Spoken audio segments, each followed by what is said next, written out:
Bonjour et merci de nous retrouver pour la foi prise au mot, votre rendez-vous hebdomadaire de formation. Comme nous sommes entrés dans l'Avent, je vous propose de commencer une série d'Avent, ainsi que nous en avons pris l'habitude depuis quelques années. Puisque l'an dernier, nous avions parlé des 4 docteurs de l'Église latine, je vous propose aujourd'hui de débuter une série sur les 4 docteurs de l'Église grecque, ces théologiens de l'Église ancienne, considérés comme les meilleurs défenseurs de l'orthodoxie. Alors je les cite, Athanase d'Alexandrie, Basile de Césarée, Grégoire de Nazianze et Jean Chrysostome. Nous commencerons donc par Athanase, qui fut évêque d'Alexandrie et d'Égypte de 328 à 373, 45 années d'épiscopat qui furent dominées par le combat contre la doctrine promue par l'un des prêtres de sa ville, Arius, condamné en 325 au concile de Nicée. Alors qui était Athanase, pourfendeur de ce fameux Arius, inventeur de l'arianisme? Quels furent sa vie et ses combats? Pour le savoir, 2 invités. Annick Martin, bonjour. Bonjour, vous êtes professeur émérite d'histoire ancienne à l'université de Rennes 2 et, comme pendant tout l'Avent, Guillaume Badi, alors vous allez être un peu notre fil rouge, hein, comme on dit. Vous êtes chargé de recherche CNRS aux sources chrétiennes et vous êtes également chargé de cours à l'université catholique de Lyon. Alors peut-être pour commencer, une question sur les sources chrétiennes et puis aussi sur ces docteurs de l'Église. Source chrétienne, c'est le lieu, le temple, la Jérusalem de la patristique. C'est en tout cas une collection de plus de 570 volumes publiés au CERF qui propose le texte original en grec, en latin, parfois en d'autres langues, avec une traduction française et tout l'appareil critique historique nécessaire. Et historiquement, c'est vrai que ça a marqué la théologie en France depuis le début, dans les années 40. Alors, je disais, j'ai parlé des 4 pères de l'Église grecque, je dois avouer qu'on triche. Parce qu'en fait, il y a 4 semaines en avant, donc on s'est arrangé pour qu'il y en ait 4. Les orthodoxes parlent plutôt des 3 docteurs œcuméniques. Voilà, alors comment est-ce qu'on... Et d'ailleurs, c'est un peu ennuyeux, parce que ça commence mal pour Athanase, qui ne fait pas partie de ces 3 docteurs œcuméniques. Effectivement, les 3 didascaloi œcuménikoi sont fêtés en Orient le 31 janvier, et c'est Basile, Grégoire de Nazianze et Jean Chrysostome. Dans l'iconographie, on a parfois aussi Athanase. C'est pas anormal de trouver Athanase en compagnie d'autres pères de l'Église. Mais il y a un sens particulier dans le monde occidental à avoir 4, pas mousquetaires, mais 4 pères grecs en face des 4 latins. C'est en 1295 que la liste s'est complétée avec le pape Boniface VIII qui a inclus donc Athanase, qui est quand même fêté en tant que tel le 2 mai dans le calendrier romain. Et puis, il y a eu d'autres pères de l'Église, à vrai dire, qui ont été ajoutés à cette liste. Vous avez eu ensuite, en 1568, Cyril de Jérusalem, Cyril d'Alexandrie, Jean Damascène. En 1883, il y en a eu d'autres. En 1920, il y a eu Éphrem. Récemment, encore Grégoire de Narek en 2013. Les orientaux ne sont pas complètement sous-représentés dans la liste actuelle de ce qu'on appelle les docteurs de l'Église, c'est-à-dire les témoins éminents de la doctrine chrétienne qui, par leur sainteté de vie, par la sûreté de leur enseignement et par l'importance de leur œuvre, ont marqué l'histoire de l'Église. Annick Martin, donc vous êtes spécialiste d'Athanase. Vous êtes d'accord pour le ranger parmi les pères? Il est quand même important. Je pense qu'il est important, d'abord parce qu'il est le premier, et que les premiers essuient les plâtres, on va dire. Oui. Je pense qu'il est important parce qu'il a assisté au concile de Nicée comme diacre de l'évêque Alexandre d'Alexandrie, et il a posé ensuite des jalons pour mieux faire comprendre ce que pouvait être la Trinité pour l'Église chrétienne. En préparant cette émission, vous m'avez dit les pères, c'est un peu les colonnes de la théologie. C'est ça, pour vous, Athanase, je pense que Athanase fait partie de ces colonnes. Oui, je pense, on peut le dire. Alors, commençons un peu sur le début de sa vie. Qu'est-ce qu'on sait du petit Athanase, si j'ose dire, ou disons du jeune Athanase? Oui, du jeune Athanase. Et on ne sait pas grand-chose, il faut le dire, mais Athanase, d'abord, a vécu très jeune dans l'entourage d'Alexandre, évêque d'Alexandrie. Je rappelle pour mémoire quand même que Alexandrie, c'est la grande métropole de l'Orient et c'est aussi là que se trouve l'école d'Alexandrie, la grande école d'Alexandrie, dont Origène, Denis d'Alexandrie, Pierre d'Alexandrie, tous, sauf Origène, évêques, et Alexandre aussi.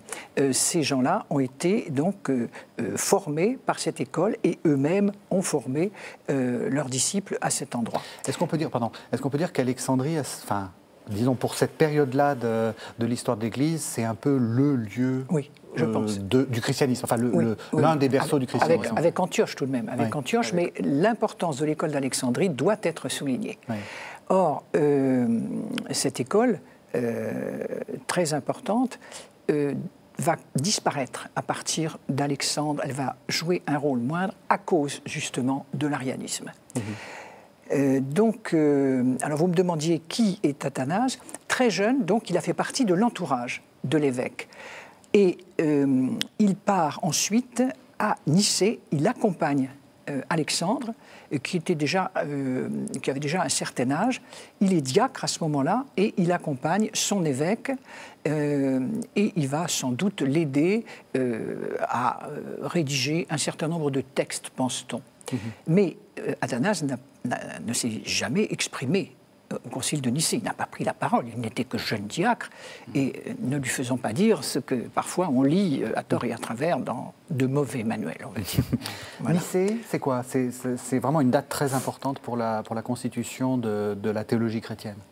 Oui, c'est le premier concile dit écuménique, c'est-à-dire qui est investi de la puissance impériale. Il a été convoqué, il a été présidé par l'empereur Constantin, le premier empereur chrétien, même s'il va être baptisé plus tard. L'Église jusque-là n'avait pas eu les moyens de réunir quelque chose qui aboutisse à une décision universelle.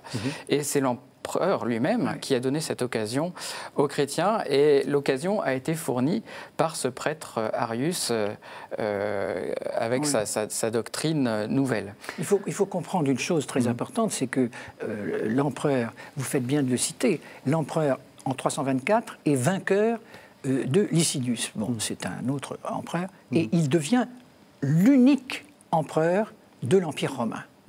Donc, il arrive, il est tout fier de cela, n'est-ce pas? Qu'est-ce qu'il trouve? Une église avec des disputes théologiques à n'en plus finir. Donc, ce désordre ne lui convient pas. Ce qu'il veut, c'est une église, puisqu'il est devenu chrétien tout à fait consciemment, et ce qu'il veut, c'est une église unie, forte, qui va faire l'unité de l'Empire. Et c'est la raison pour laquelle, autrement dit, c'est une raison politique, on pourrait dire, c'est la raison pour laquelle il va convoquer le synode de Nicée. Alors à ce synode, il y a on a des listes, mais bon, c'est toujours contestable. Disons que pour qu'on comprenne bien son importance, il y a quelques 270 évêques qui sont là, réunis, avec certains leurs diacres, comme Athanase, parfois les prêtres. L'évêque de Rome n'est pas représenté autrement que par 2 prêtres. Il n'a pas fait le déplacement. Et en gros, donc, ça fait une assemblée considérable qui est présidée pour le premier jour par Constantin. Donc, ces évêques qui étaient jusque-là encore persécutés, découvrent l'Empire à travers ce personnage fabuleux, pour eux en tout cas. Vous avez parlé d'Arius, alors ça va être une sorte d'ombre, peut-être pas tutélaire, mais une sorte de démon plus exactement qu'il va falloir combattre. Est-ce que vous pouvez en quelques mots nous expliquer ce que c'est que l'hérésie arienne? L'hérésie arienne, c'est une version assez populaire, on peut dire, de la foi chrétienne, inspirée à la fois du judaïsme, hein, l'idée qu'il n'y a que Dieu qui soit Dieu, mais aussi des philosophes, avec déjà le monothéisme platonicien. Et c'est un prêtre de Baucalis, une paroisse d'Alexandrie, qui popularise l'idée que le Fils est inférieur au Père, avec des formules comme « il était un temps où le Fils n'était pas ». Et il popularise ça si bien, il fait un chant qu'on appelle la Thalie, qui est chanté en plus par des chœurs de vierges, parce qu'il a avec lui... c'est un grand ascète. C'est un grand ascète. Il a eu il a beaucoup d'amis, il était à Antioche, c'est pas n'importe qui. Et il a un talent de la communication qui explique aussi tout le mal qu'a eu Athanase après. Grégoire de Nice raconte que, par exemple, il ne peut pas aller acheter du pain sans que le boulanger lui dise qu'il était un temps où le fils n'était pas. Et en fait, c'était des chants. C'est pas parce que tout le monde connaissait les formules d'Arius, c'est aussi parce que c'était les tubes du moment. Par corporation, les boulangers avaient leurs petites chansons, etc. Non, il a parfaitement compris que pour populariser sa conception des rapports entre Dieu et le Fils, parce que c'est ça le sujet tout de même, hein, il a parfaitement compris que le chant, avec les répétitions de formules, ça marchait très très bien. En quoi c'est grave? Enfin, en quoi ça pose problème et en quoi tous ces gens vont peut-être pas s'entretuer, mais enfin presque, pour savoir quel est l'enjeu, voilà. Ouais. Ben, l'enjeu théologique, en tout cas, est important puisqu'il s'agit des relations à l'intérieur de la Trinité, des relations des personnes avec le Dieu unique.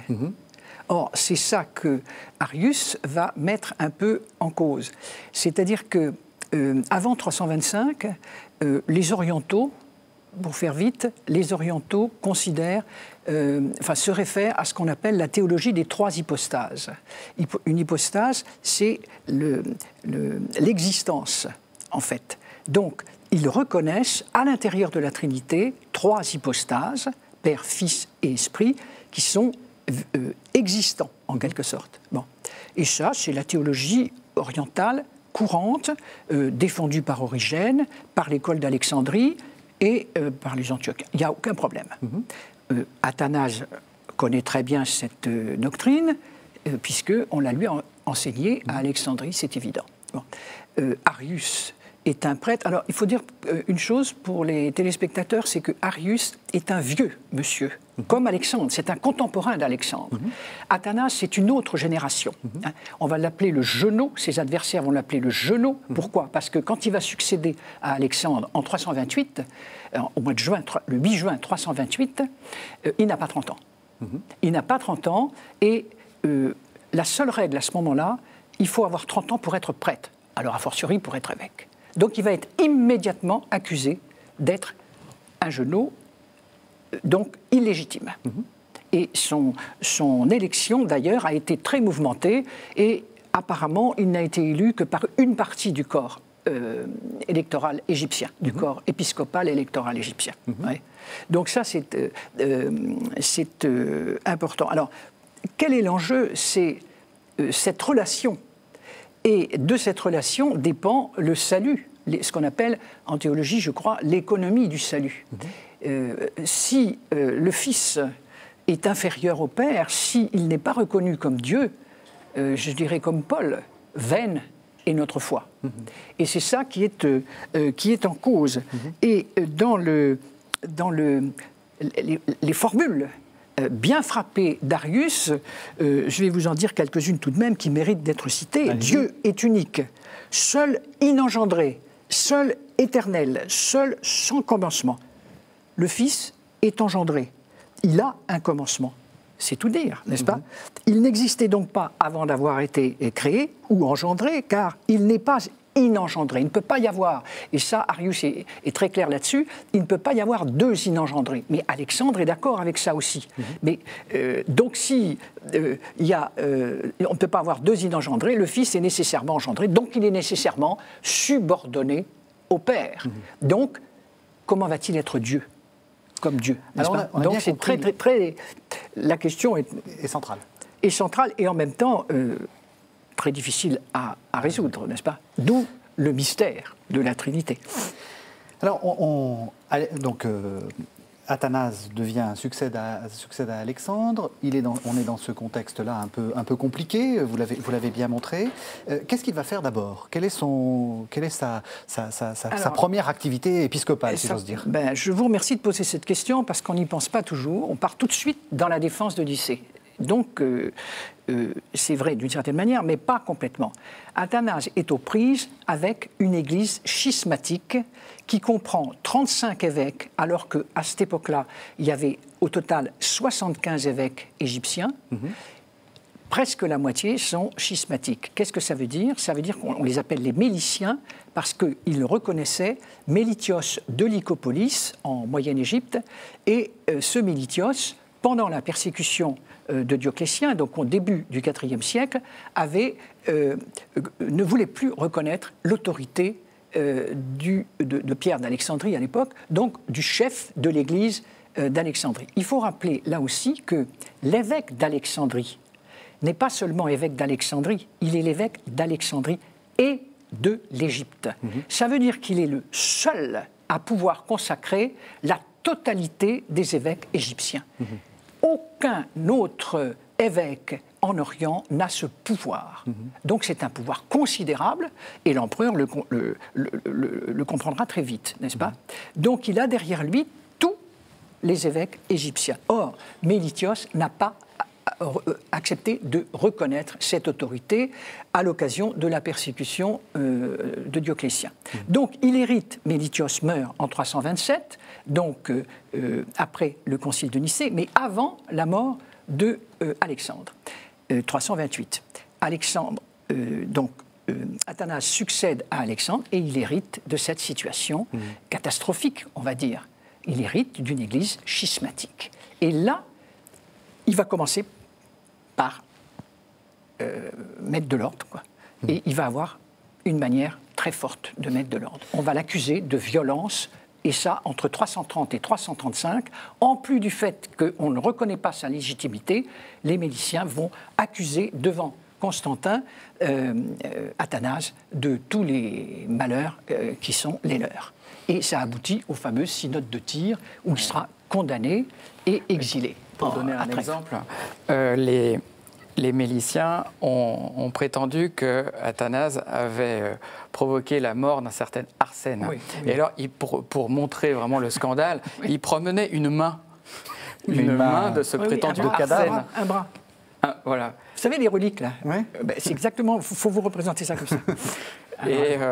Alors une enquête, bien sûr, est diligentée, et il s'avère que ce pauvre moine mort qui s'appelait Arsène, en fait, il était caché quelque part, et donc, je ne sais pas à qui appartenait ce bras-là, mais vous voyez à quel procédé ils ont eu recours. Et au synode de Tyr, justement, il lui fait dire, parce qu'on l'a retrouvé, alors il l'amène, et on lui fait dire, donc il a une main, et puis il cache l'autre dans sa cape.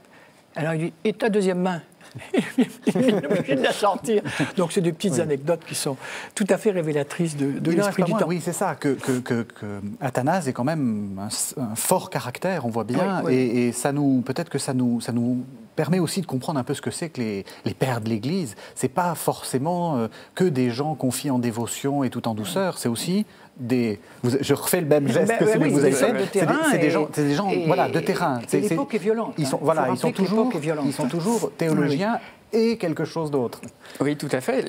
L'une des premières actions d'Athanase comme évêque, c'est une tournée pastorale sans précédent en Égypte pour s'assurer du soutien de tous et ça, très assurer l'unité de l'Église d'Égypte. C'est la première fois qu'un évêque d'Alexandrie quitte son siège, à proprement parler, pour faire ce qu'on appelle donc des tournées pastorales. Alors, il va aller en Thébaïde.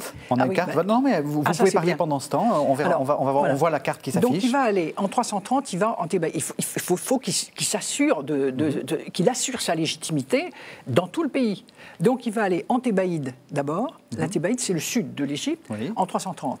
Or, c'est là que commencent à être fondées les fameuses fondations pacomiennes, n'est-ce pas? Donc, les monastères de Pacôme. Donc, c'est très important, parce qu'après, il va pouvoir compter sur eux pour le défendre quand il va être exilé un peu plus tard. Je vous poserai la question. Terminez oui. Alors, en 330, la Thébaïde.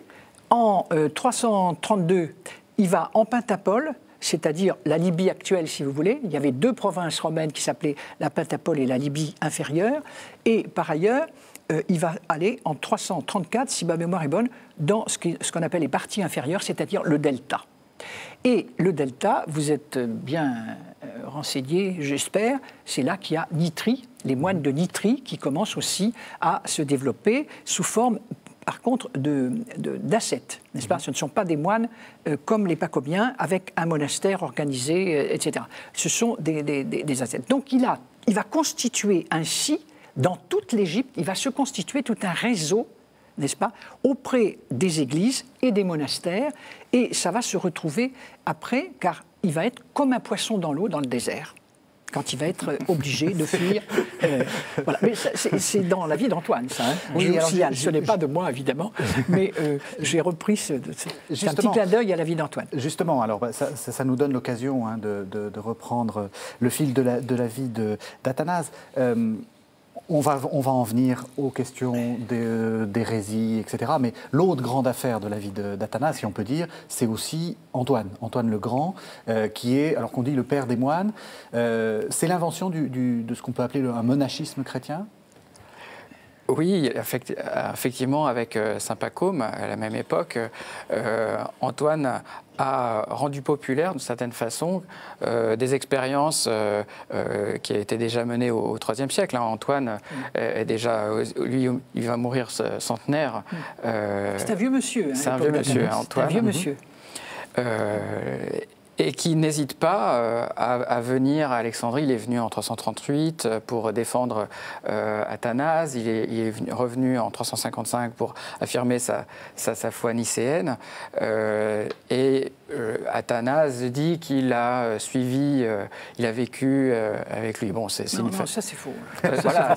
Mais ce que je veux dire, c'est que... Je vous arrête tout de suite, c'est quelque chose qu'il faut vraiment bannir. Mais Athanase n'a rencontré Antoine qu'une seule fois. En 338, il revient de son second exil, il est retourné de son premier exil et il réunit un synode à Alexandrie pour se faire légitimer à nouveau par ses troupes, si je puis dire. Bon. Et c'est là qu'il convoque Antoine, qui était dans le fin fond de sa montagne intérieure, à Pispire, donc, en Moyenne-Égypte. Donc Antoine est convoqué pour venir soutenir très fermement Athanase. Et c'est une manière, l'évêque contrôle les mouvements ascétiques, là encore. Hein. Et on retrouve ce que vous disiez tout à l'heure, les pères de l'Église, ça souque un peu, hein, comme on dirait vulgairement. Bien. Donc, c'est très, très, très important, parce que là, les Méliciens avaient aussi des moines, n'est-ce pas? Et donc, ils faisaient courir le bruit que parmi ces moines, il y avait Antoine. Alors, Athanase lui a dit: t'es prié de te justifier. Et là, Antoine a dû faire amende honorable et reconnaître très officiellement la foi nicéenne contre l'arianisme. Je ne suis ni mélicien ni arien, en gros. Vous voyez ?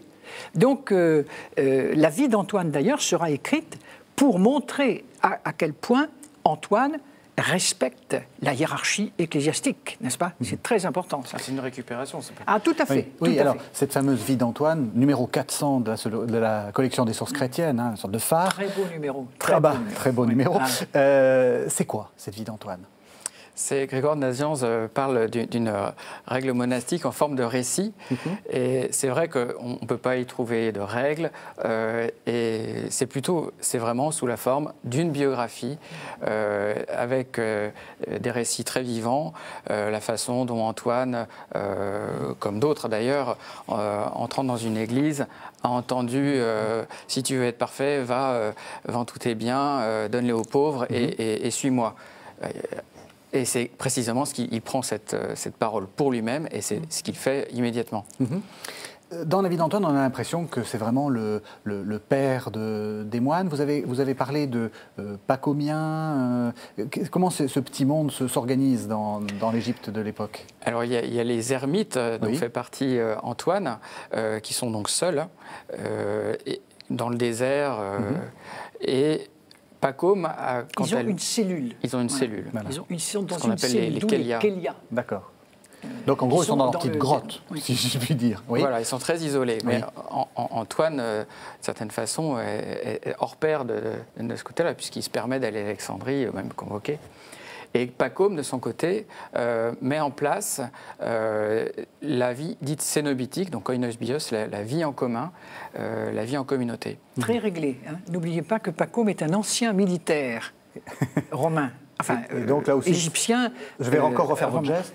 Exactement, exactement. Et Pacôme a organisé vraiment un peu comme des casernes, hein, il faut le dire. Enfin, c'était très strict. Mais le bon temps de ce siècle de fer. Les monastères pacomiens, les moines, certains moines étaient délégués pour aller rendre des comptes à Alexandrie, n'est-ce pas? Il y avait, n'oubliez pas qu'il y a le Nil tout de même, et ils avaient une compagnie de bateaux, et ils avaient des bateaux qui faisaient Alexandrie et les différentes fondations. Donc tout ce monde-là était très lié, n'est-ce pas? Très, il ne faut pas les croire toujours dans le désert. Hein. Et donc en même temps, cette vie d'Antoine, vous le montrez bien, hein, bon, ça va être le livre de chevet de tous les moines et jusqu'à actuellement, mais c'est aussi un acte politique. C'est une manière de mettre la main d'une certaine façon sur le grand homme.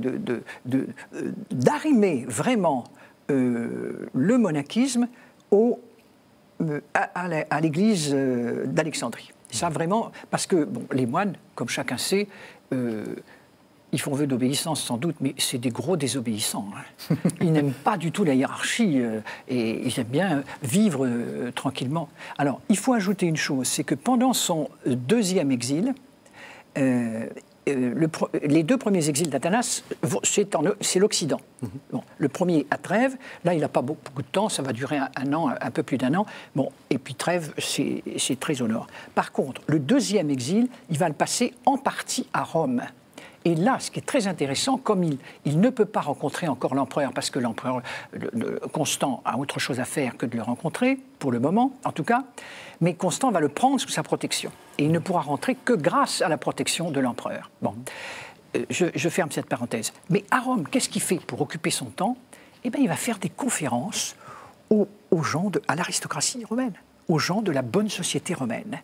Et l'ont accompagné deux moines de Nitrie, qui vont décrire la vie des cellules, la vie dans les cellules, n'est-ce pas? Alors, je peux, non, je peux pas. Juste un tout petit truc. Dans la vie d'Antoine, il décrit très bien. Et Antoine, à ce moment-là, il a déjà, je ne sais plus trop, mais Antoine a alors déjà 90 ans. Et il va parler aussi d'Antoine. Mais évidemment, la vie d'Antoine n'est pas encore écrite, puisqu'Antoine est encore vivant. Bon. Donc, il a 90 ans. Antoine. Et là, alors, on commence à entendre parler de l'ascétisme égyptien. Et dans sa vie d'Antoine, il va décrire comment vivait Antoine. Et c'est comme ça que vivent tous les ascètes d'Égypte. Et je pourrais même dire du monde. Hein. Il veillait au point de passer souvent la nuit tout entière sans sommeil. Il mangeait une seule fois par jour, après le coucher du soleil. Mais il lui arrivait aussi de rester 2 jours, voire 4 jours, sans prendre de nourriture. Sa nourriture, c'était du pain et du sel. Sa boisson, de l'eau pure. La viande et le vin, n'en parlons pas. Pour le sommeil, il se contentait d'une natte et même, la plupart du temps, il couchait sur la terre nue. Il accoutumait son corps à l'effort en méditant le mot de l'apôtre « Lorsque je suis faible, c'est là que je suis fort ». Eh bien, Athanase a vécu un peu cette vie-là avant d'être évêque, n'est-ce pas? Il connaît ça. Et surtout, il connaît la vie d'Origène, écrite par Eusèbe de Césarée, dans laquelle on retrouve tout à fait ce genre de vie ascétique, n'est-ce pas? Et c'est très intéressant de voir qu'Athanase n'a pas complètement rompu les ponts, ni avec Origène, ni avec Eusèbe de Césarée, grand théologien à l'époque, là aussi c'est la génération d'en dessus, et qu'Athanase admirait profondément, mais en silence. Je vous propose qu'on fasse une première pause avec une lettre, donc ça va nous permettre d'avancer un petit peu, avec une lettre dont vous êtes la traductrice, Annick Martin, en compagnie de Xavier Morales. C'est dans les sources chrétiennes, c'est le numéro 563 pour ceux qui le veulent. C'est donc la lettre sur les synodes, c'est le chapitre 54. Le synode de Nicée a mis correctement par écrit ce qu'il convenait de dire, c'est-à-dire que le Fils, engendré de la substance du Père, lui est consubstantiel. Il faut prendre garde en effet et considérer avec attention que, lorsque nous parlons de dissemblables par substance et de différents par substance, nous ne voulons pas parler du Fils véritable, mais d'une des œuvres du Fils par adoption et par convention. ce qui est précisément l'opinion des hérétiques. En revanche, lorsque nous disons sans esprit de querelle le mot consubstantiel, nous voulons parler d'un Fils authentique né du Père, même si les combattants contre le Christ se brisent sans cesse le cou contre cette définition. Priez pour que cesse dorénavant toute querelle, et que la vérité resplendisse dans tous les cœurs, de façon à ce que tous disent la même chose et pensent la même chose, et confessent à travers toute l'Église un seul Seigneur, une seule foi, un seul baptême, dans le Christ Jésus, notre Seigneur. Voilà, alors Annick Martin, vous avez traduit ce texte en compagnie de Xavier Morales, donc vous le connaissez bien. Qu'est-ce qui vous évoque ce texte? En quoi il est important? Il est important parce que pour Athanase, nous sommes en 360, c'est le moment où l'homéisme va devenir la foi officielle de l'Empire. L'homéisme, ça veut dire que le Fils est simplement semblable au Père, ce qui ne veut pas dire grand-chose, ce qui n'engage pas beaucoup. Et Constance pense que c'est ça qui va faire l'unité, à nouveau, obsédé par l'unité comme Constantin, que ça va faire l'unité de l'Église dans son empire. Or, donc il est dans ce contexte-là. Or, pour Athanase, il n'y a que deux alternatives possibles. L'homoousios, c'est-à-dire le Fils de la même substance que le Père, c'est-à-dire la foi nicéenne, autrement dit, qu'on va dire orthodoxe, ou alors, eh bien, l'hétéroousios, c'est-à-dire d'une autre substance. Et à ce moment-là, le Fils est dit différent du Père. Et ça, c'est l'hérésie. Donc, il n'y a plus que, comme choix possible pour Athanase, ou bien vous êtes hérétique, ou bien vous êtes des nôtres. C'est clair. Hein. Petit retour en arrière. Donc, 325, on pense que le Concile de Nicée a réglé toutes les questions pendantes, d'une certaine façon, et a fixé une foi vraiment orthodoxe. Et puis, ça ne marche pas. C'est assez curieux, effectivement, puisque Constantin, qui était le garant de cette foi nicéenne, s'est fait circonvenir par des évêques de cour, Eusèbe de Nicomédie en tête. Il y a eu en fait un vrai parti politique arien qui a eu très vite les faveurs de la cour. Et ça s'explique aussi peut-être par la simplicité de la doctrine, par l'esprit de la formule, je ne sais pas. Toujours est-il que la formule du consubstantiel avait aussi, c'est-à-dire homoousios, le Fils est consubstantiel au Père, avait quand même beaucoup d'adversaires en Orient, parce qu'on la soupçonnait d'être sabélienne, c'est-à-dire du nom de Sabellius, qui confondait en somme le Père et le Fils, comme si les personnes n'avaient pas d'individualité.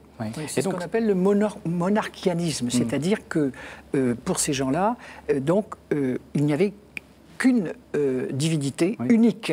Et elle se manifestait sous forme ou selon le mode du Fils ou le mode de l'Esprit, mais ça ruinait justement les fameuses hypostases, c'est-à-dire la réalité de l'existence du Fils et de l'Esprit. Et donc, c'était pour les orientaux, c'était l'horreur absolue. Et donc, c'est pour ça que l'homoousios nicéen n'a pas tenu la route très longtemps. Et c'est un ensemble d'évêques. Il y a un front, comme dirait, c'était Marou qui avait parlé de ça. Donc Henri Irénée Marou, l'un des pères de l'histoire des pères de l'Église, justement. Et fondateur de Sources chrétiennes. Il y eut un front anti-nicéen qui a regroupé beaucoup d'évêques orientaux contre cet homoousios qui n'était pas, d'abord, il n'était pas scripturaire, et ça c'était important, c'est un terme de philosophie, n'est-ce pas? Et ça, c'était l'argument massu. Bon. Donc, au lendemain de Nicée, autrement dit, les controverses théologiques ont repris de plus belle, mais ce qui est intéressant, c'est que c'est un grand moment pour l'Église, un grand moment de réflexion théologique. Jamais les esprits ne se sont aussi échauffés pour la Trinité, on va dire, pour sauver la foi. Hein. C'est de la réflexion théologique ou c'est aussi de la politique? Ah oui, c'est de la politique. C'est de la politique beaucoup, hein. C'est ce dont on s'aperçoit quand on se penche sur cette histoire du IVe siècle en particulier. On dit que voilà, le IVe siècle, c'est l'âge d'or de la patristique, c'est-à-dire des pères de l'Église. L'Église était une, l'Église a affirmé ses dogmes. En fait, c'était plutôt l'inverse. j'ose pas imaginer ce que pouvait penser le chrétien de base, mais encore un évêque aussi important qu'Athanase, quand il voyait l'extrême état de division de l'Église, sachant que la foi dominante, c'était une foi qui niait la divinité du Fils. Et moi, je trouve ça extraordinaire qu'Athanase, dans ce contexte, ait tenu bon pour une doctrine qui était plutôt nouvelle, hein, cette idée de l'homoousios, et il a servi d'épouvantail à tous ses collègues. C'était sus sur Athanase, tous contre Athanase, ou contre Marcel d'Ancire. Il y en avait deux, mais Athanase a pris tous les coups. Mais attention, Marcel d'Ancire a été condamné pour sa doctrine, jamais Athanase. Jamais Athanase n'a été convoqué. Il a été convoqué pour ses violences, il a été condamné pour ses violences, mais jamais pour sa doctrine. Et ça, c'est important. Ça, c'est pour ça qu'on peut le mettre dans les pères de l'Église. Alors, qu'est-ce qu'il fait, justement? En quoi il tient bon? Quelle est son activité, en gros, pendant ces 45 années d'épiscopat, donc quelque chose de très long, et il fait quoi?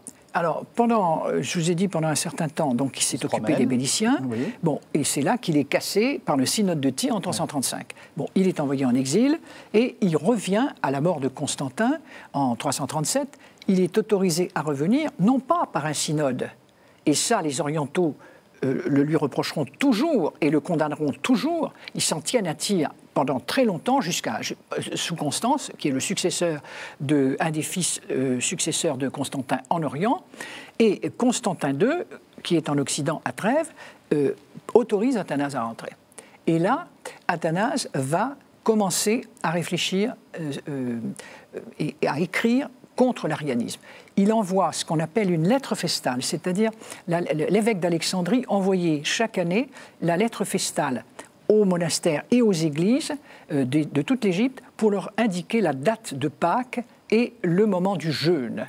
Et à cette occasion, au bout d'un certain temps, il a commencé à faire une sorte de prêche écrit, si vous voulez, avec, disons, qu'est-ce qu'un bon chrétien doit faire. Un bon chrétien, il doit être ascète, il doit faire tout un tas de choses, jeûner, prier, etc. Mais il doit aussi ne jamais rencontrer d'ariens, de méliciens, de schismatiques, d'hérétiques, de juifs, évidemment, et de manichéens. Donc ça veut dire qu'il y avait tout ce monde-là en Égypte aussi. Hein. Bon. Alors là, pour la première fois, en 338, on voit que Athanase s'intéresse à lutter contre l'arianisme. Et là, il va commencer à développer sa pensée. En 340, il est à nouveau exilé en Occident, et là, il va occuper son temps en rédigeant 2 traités qu'on appelle les traités contre les Ariens. Oui, bon.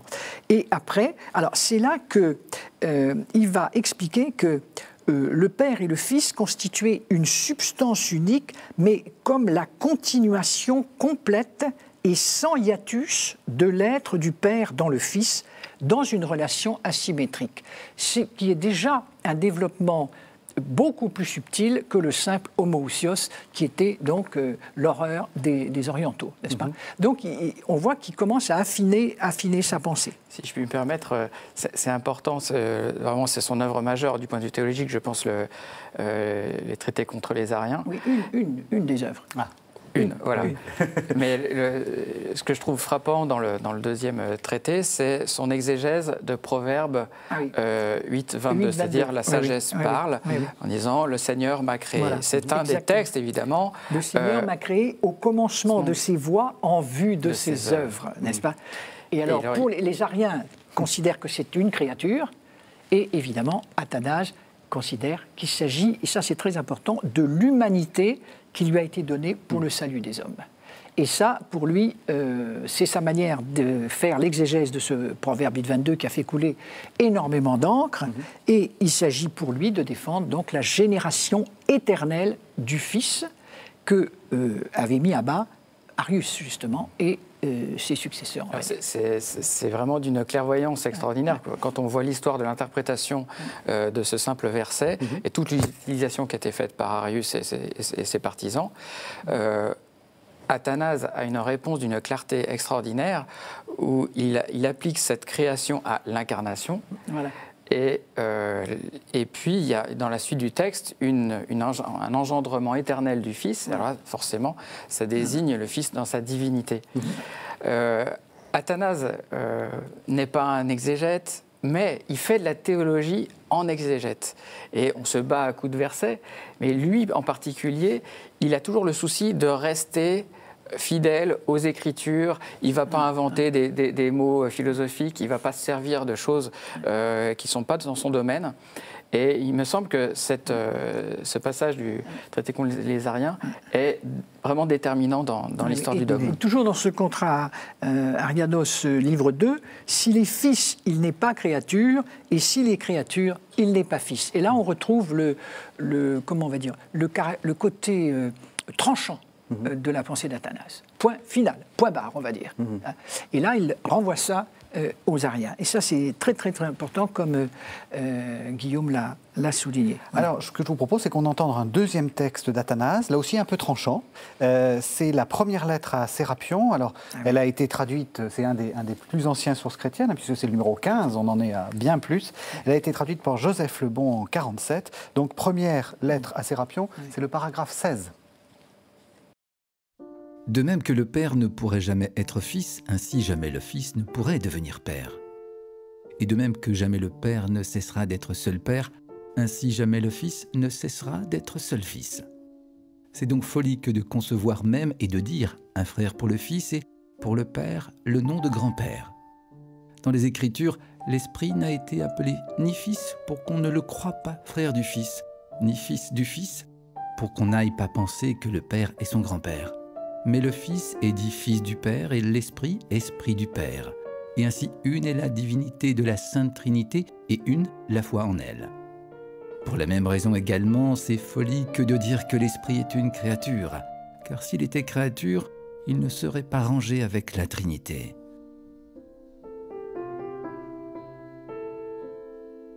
Voilà, alors cette lettre est écrite un peu à un moment très, très important dans la vie d'Athanase. Vous avez dit, il était à Rome, en exil, etc. Puis tout d'un coup, il se met à écrire, et il se met à écrire beaucoup. Oui, nous sommes au moment de son 3e exil, et le 3e exil, il le passe en Égypte, parce qu'il n'a plus de protecteur en Occident. Or, c'est un tournant très important qui va se produire en théologie, parce qu'en 357, à Sirmium, va se réunir un synode sous l'égide de Constance qui va définir l'homéisme et qui va liquider Nicée. C'est-à-dire que les Homéens qui vont formuler cette profession de foi vont désormais interdire l'emploi des mots comme ousia, qui signifie la substance, oui. Homo-ousios, de même substance, et homoio-ousios, d'une substance semblable. Et c'est très très important parce que ceci a été fait sous l'influence de ceux qu'on va appeler les néo-ariens, que sont Aès et Eunome, 2 diacres d'Antioche qui entrent dans le paysage théologique à ce moment-là et qui vont jouer un rôle capital de repoussoir pour ceux qui étaient jusque-là antinicéens et qui vont se dire que ça, c'est catastrophique parce que là, effectivement, ces 2 diacres vont développer une théologie complètement subordinationiste parce que... Donc, en gros, le père voilà, complètement différent. Oui, aurait engendré le fils. Ils sont hétéro-ousiens, ouais. Ils sont... Le fils est totalement étranger au père, le fils est d'une totale autre substance. Et ça, c'est la rupture. Alors là, Athanase va réagir et pour la première fois, en 357, dans le décret de Nicée, il va enfin employer et conforter le terme homo-ousios. C'est la première fois. On le trouve très très peu dans les traités contre les Ariens qu'on a évoqués tout à l'heure, que Guillaume a évoqué tout à l'heure, on le trouve très peu. Par contre, là, il va en faire le noyau dur de son raisonnement. Et ça va marquer une avancée dans la discussion théologique qui va être importante. Et ça, c'est capital. Donc ça veut dire qu'il faut imaginer notre brave Athanase un peu cavalier seul, un peu tout seul à défendre une foi qui avait été définie en 325 par Arien. C'est un peu ça. Alors, il a été... contre Arius. Contre Arius, pardon. Contre les Ariens. Oui, il a été seul, mais même ses exils, il les a mis à profit pour s'attirer la sympathie des Occidentaux et du pape Jules, quand ça a été le pape Jules, de l'empereur Constant, qui était le pendant occidental de Constance, qui lui était arien. Il a su mettre à profit ces circonstances pour réaffirmer la foi nicéenne en Occident. Et donc, il avait, même s'il n'a pas pu convertir tout de suite l'Orient, il a confirmé la foi nicéenne de l'Occident. Alors, quels sont les textes là qu'il faut retenir? C'est quoi la grande synthèse sur ce moment-là de la vie d'Athanase?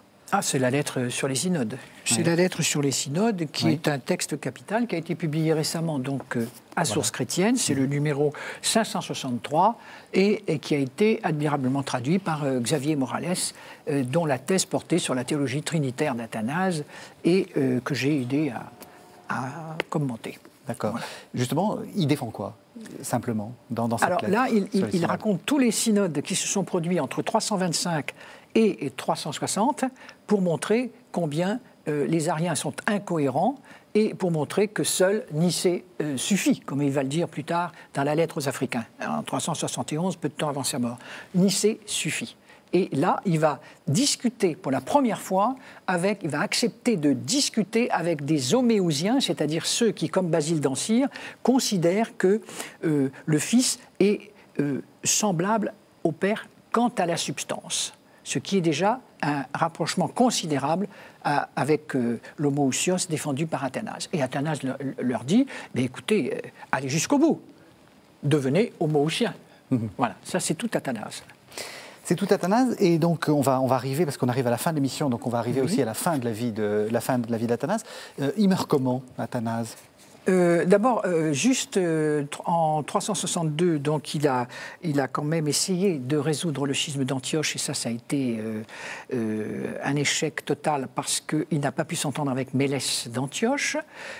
Ça, c'est un des drames qui me touche vraiment beaucoup, et parce qu'il a raté là l'occasion d'être le grand leader de l'Église d'Orient. Et après, il va retourner à Alexandrie, connaître un dernier exil. Donc, il a eu 5 exils successifs, on va dire. Et un petit exil de rien du tout, c'est un petit nuage qui va passer, dit-il. Et il rentre, il va pouvoir enfin se reposer, si on peut dire. Entre 366 et 373, là, l'empereur Valens, qui est homéen et qui l'avait donc envoyé en exil comme empêcheur de tourner en rond, Valens est aux prises avec les Goths là-haut, donc il autorise le retour d'Athanase, qui est déjà bien vieux, il a plus de 70 ans, et il va mourir tranquillement de sa belle mort, si on peut dire, le 2 mai 373. L'histoire acéphale compte très précisément que Athanase resta tranquille à Alexandrie pendant 20 ans, 5 mois et 10 jours, sur les 45 années. Oui, ça veut dire qu'un tiers de sa vie, il l'a passé en exil. D'accord. Dont une partie en Égypte, évidemment. Guillaume Badi, je vous propose de faire une petite tradition pour notre série. Je vais vous demander de nous dire en peut-être 3 ou 4 points, qu'est-ce qu'il faut retenir de ce père? Quelles sont les 3 idées que vous voudriez défendre? Et après, je reposerai la même question à Annick Martin. Alors, très nettement, le défenseur de la foi nicéenne, envers et contre tout. Le premier grand théologien de la Trinité, en réalité. On parle beaucoup de lui comme pour la Christologie, mais en fait, c'est Xavier Morales l'a bien montré, c'est la Trinité qu'il a commencé à formuler et à structurer. Et quelqu'un comme Basile, quelqu'un comme Grégoire de Nazianze, dont on va parler, reprennent explicitement l'héritage théologique d'Athanase sur la Trinité, pas seulement sur le Fils consubstantiel au Père. Il faut peut-être rappeler, on n'a peut-être pas dit ça, qu'il est le premier à avoir posé une théologie du Saint-Esprit, si on dit, ou de l'Esprit Saint, comme vous voudrez. Hein. Il n'y avait rien dans la formule de foi de Nicée, là, je rappelle pour mémoire, il n'y avait rien concernant l'esprit. Donc, il y avait juste et l'esprit. Donc Athanase a aussi, dans ses lettres à Sérapion, donc, développé une théologie trinitaire complète, on va dire. On retient ça. Et puis, bien sûr, le chantre de la vie ascétique égyptienne, il a fait de la thébaïde d'une certaine façon, c'est-à-dire l'Égypte est devenue vraiment le modèle, aussi bien en Occident, la vie d'Antoine est semble-t-il dédicacée à des Occidentaux, le modèle de la vie érémitique. Annick Martin, une question un tout petit peu différente. Pourquoi est-ce que vous avez passé tant de temps à étudier Athanase d'Alexandrie finalement? Qu'est-ce que vous retenez de cet homme? Tant de temps, oui, mais j'avais d'autres activités quand même, il faut le dire. Bien, Et puis les femmes, vous savez bien, bon, le partage des tâches. Bon, alors, quoique, bon, chez moi, il n'y a rien à redire. Alors, qu'est-ce que je retiens d'Athanase? Ben, évidemment, l'homme de conviction. Un homme de conviction et un homme un marcheur. Parce que, avec un homme de conviction et, disons, un homme de résistance.